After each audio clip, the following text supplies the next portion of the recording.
Hi guys, gandang tanghali guys. Paano po tayo ngayon naplatan ako ngayon guys. Dito ako sa vulcanizing. Hanggat naghihintay, video muna ako.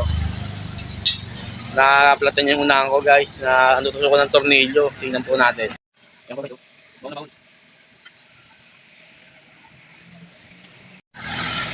Ganun talaga guys, kasama sa trabaho yon. Kailangan napaplatan talaga pagka hindi maiiwasan talaga. Kaya ngayon waiting tayo rito guys, medyo mahaba yung biyahe natin. Yan po yung tri-scale. Dito po tayo dito guys sa baryo ng Malabon Eskwelahan guys. Yan, nandito po tayo kasi dito po lilim. Ito po yung motor ko.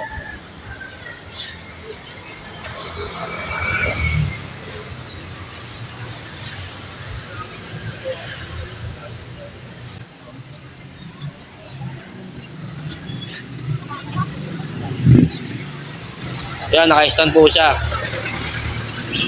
Okay guys, hanggang dito lang tayo guys. Wala lang po magawa kaya video muna tayo. Sige po, salamat po.